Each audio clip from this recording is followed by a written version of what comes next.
Hello mga best shops at kabayan. So for today's video, charot. Ba't may mga ganun na ako? Ayun, for today's video, magluluto tayo ng paborito ni Opang pasta na may kamatis, sibuyas, bawang at hipon. So parang spaghetti siya, tapos may konting sauce lang. So ang tanghalian ko naman ay yung munggo pa, kasi meron pa ako sa rep, at saka yung daing na bangus. Ayan.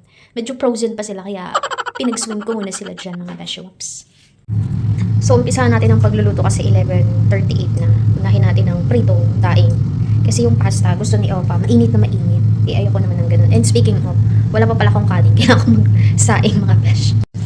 Ayan, nagkukumahog na ho ako. So, ito na ang ating daing na bangus, sinaing, yung pasta natin, yung tubig. Saglit lang naman ako magluto, as in, mabilis lang ako magluto.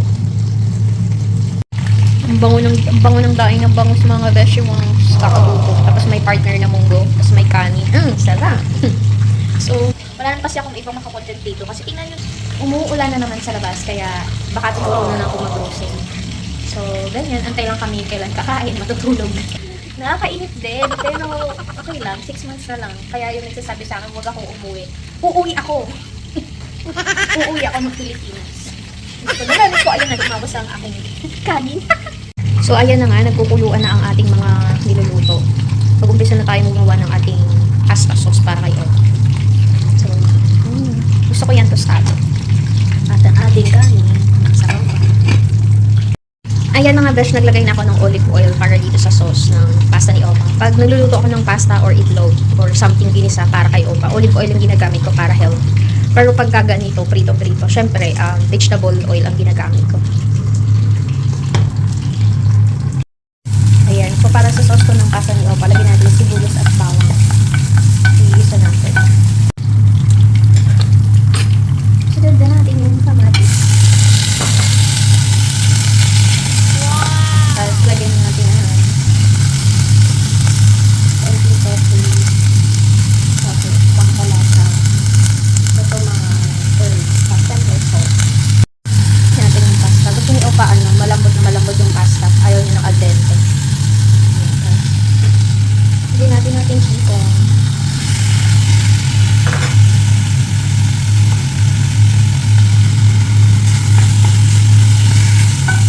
Tapos tingnan natin itong ating isda. Kaya nyo yan. Multitasking.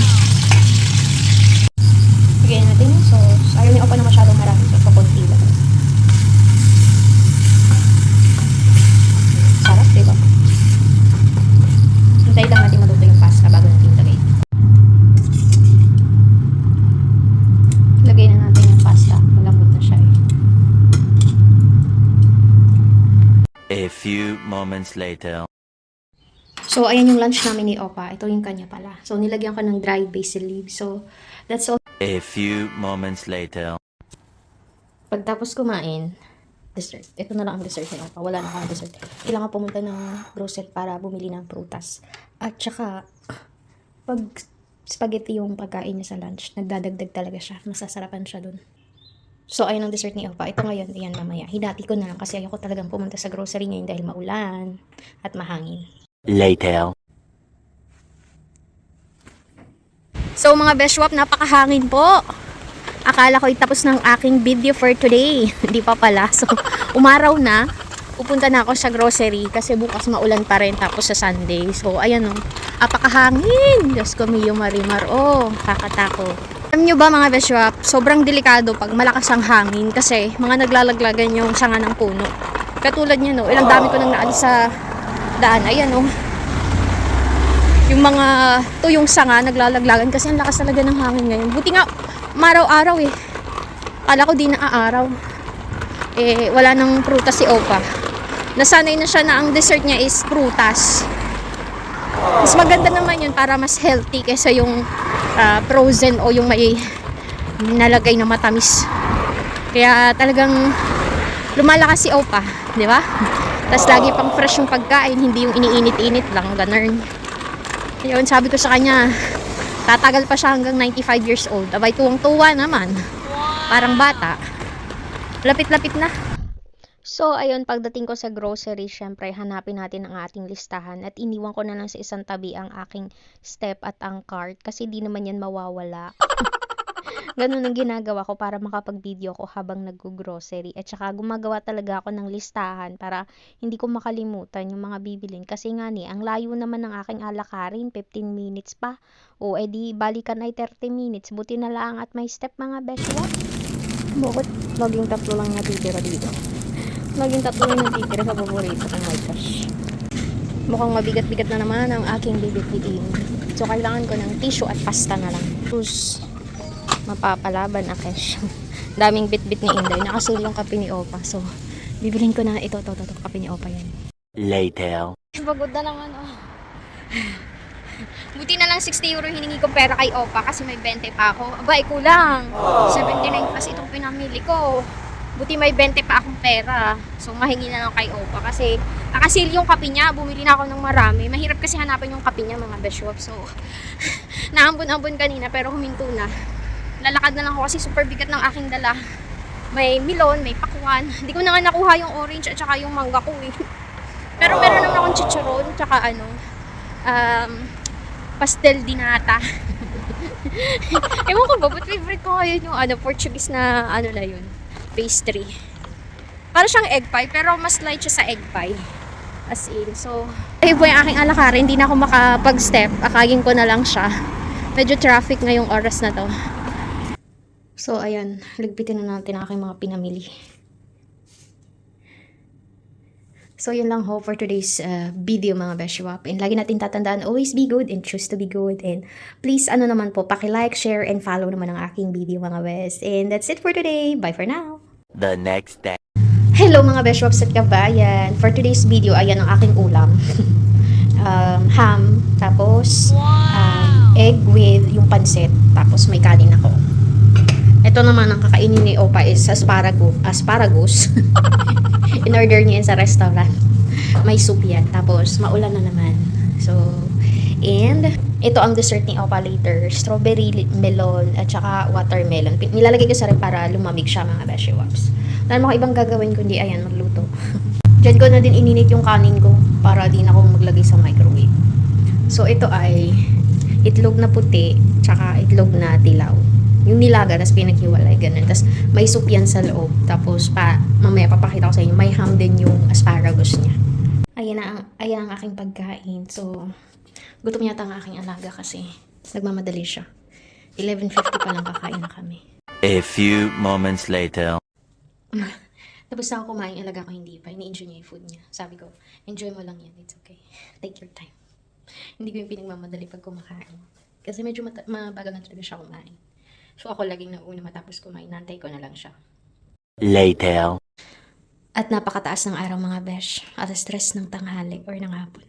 Magluluto tayo ng baked potato. So babalatan ko at papalambutin ko muna. Ilalaga ko muna siya. So, ayan, malambot ng ating patatas. Magluluto tayo ng cheesy potatoes with bacon and ham. So, napalambot ko na yung patatas. Hihiwain ko na siya. Ibibake ko kasi yan eh. Yun. Lutuin pala muna natin ang bacon. Kasi yung ham, naluto ko kanina. Inulam ko ang tahal. Tapos, ito lang ilalagay natin, cheddar cheese. Lutuin muna natin yan. Kasi, ililayered ko siya dito. So, ayan, nahiwa ko na siya ng ganyan. Hindi pa tapos ang bacon. Dapat tostado yan eh. May isa pa. Hiwain ko pa din yan. So, luto na yung bacon natin. Ready na. So, i-layer na natin. Malinis yung kamay ko. Nagugus ako.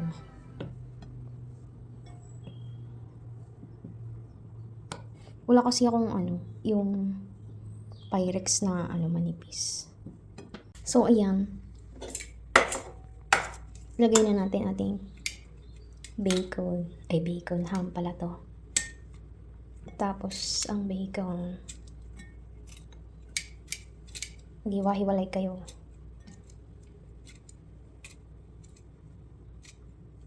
Fish. Siyempre, lagyan natin yung cheese. Hindi ko na yan lalagyan ng salt kasi maalat na yung bacon and ham. And also, nilagyan ko na ng konting salt sa pagpalambot yung ating potatoes. Tapusin ko lang. So, lagay na natin sa oven. Tapos, pag-aaralan ko paano umandar to.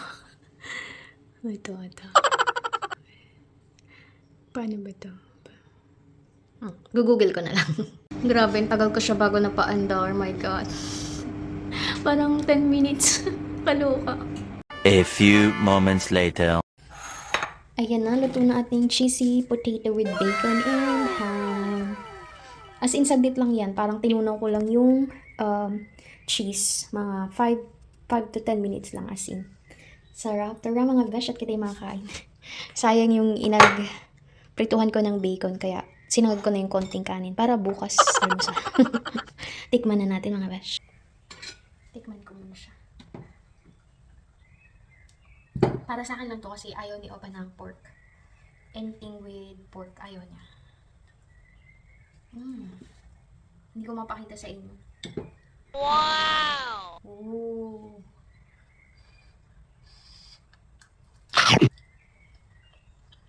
Crap. Napakasimple naman. So, sakto lang na hindi ko nilagyan ng salt talaga. Kasi may lasa na mismo yung patatas. Sarap. Masarap pa nga nito, yung liquid na na cheese talaga. Yung parang cheese whiz, ganun. Masarap din. Mas masarap yung pag liquid.